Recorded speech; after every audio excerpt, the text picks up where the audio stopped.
Hi, let's see here. We want to graph the equation negative 4x plus 7y is equal to negative 28.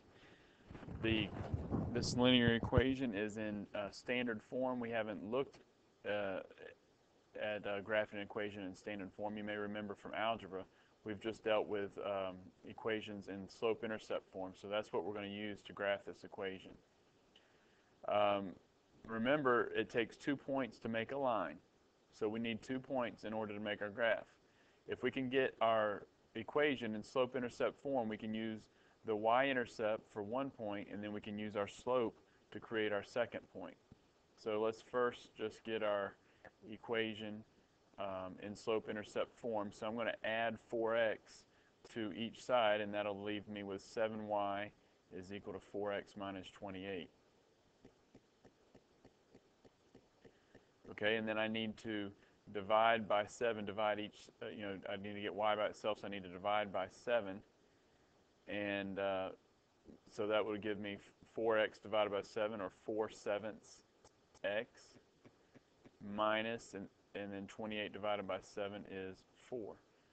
So notice I have a positive slope, all right, so that means it's going to rise from left to right. So I'm looking here, I can eliminate answer choice B.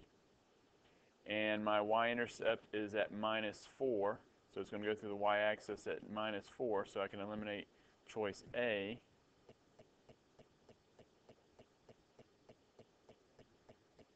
Okay, and when I look at C, my line is going through the y-intercept at minus 4. And then and it's a positive slope. So let's just see if we have a slope of 4 over 7. So I'm going to go up 1, 2, 3, 4, and over 7. And C checks off. That is the correct answer. Okay, number 11 was also frequently missed. Let's look at this. Number 11, write an equation for the horizontal line that contains the point -3, -1.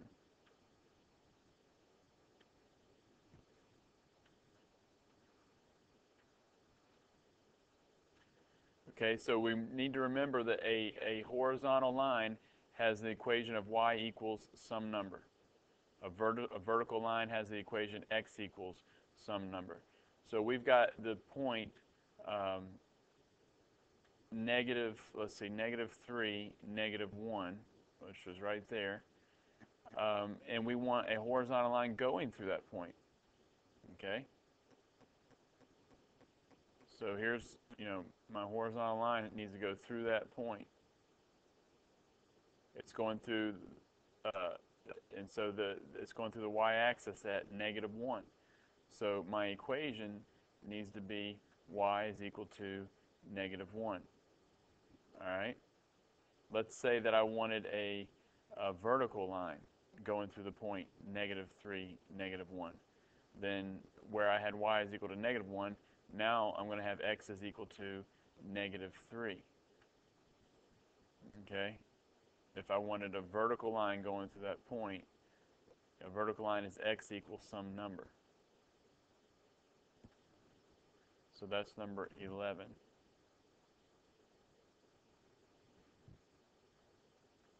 And then number 12, write an equation in slope-intercept form of the line through points -10, -3, and -1, 1.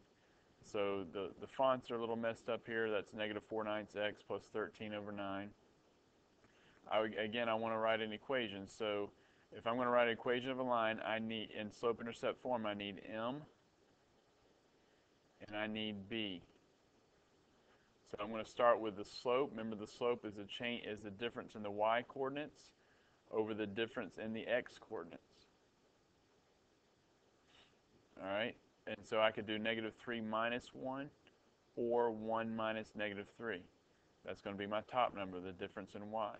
But remember, whatever order I subtract my y-coordinates, I have to subtract my x-coordinates in the same direction. So I'm going to do 1 minus -3 because that'll give me a positive number. And then so I subtracted this way, so I've got to do my x-coordinates in the same direction.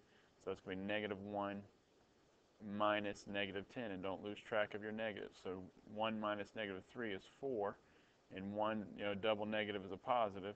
1 minus negative 10 is the same as, or negative 1 minus negative 10 is the same as negative 1 plus 10, so that's going to give me a positive 9. So my slope is 4 over 9. And now I need to find the y-intercept. So I'm going to, take the slope-intercept form of equation, y equals mx plus p. I'm going to plug in the values that I do have, and I'll find that I'll have b as the lone variable, the lone unknown, and I'll solve for that. I'm going to take the x and y value for one of these coordinates. It doesn't matter which one I choose. I'll take one with the smaller numbers. So I'm going to put in 1 for y. All right, let me get a different color here. I'm going to put in 1 for y, 4/9 for m, and then negative 1 for x plus b. Okay, so when I follow order of operations, I have 1 is equal to negative 4/9 plus b. So I need to get b by itself, so I need to add 4/9 on both sides. Okay, this 1, that's the same as 9 over 9. So I've got 9 over 9 plus 4 over 9, which is 13/9. So b is equal to 13/9. Okay. So now I can plug in my slope and my y-intercept, and I find that y is equal to 4/9 x plus 13 over 9, which would be d. Okay, and let's stop there.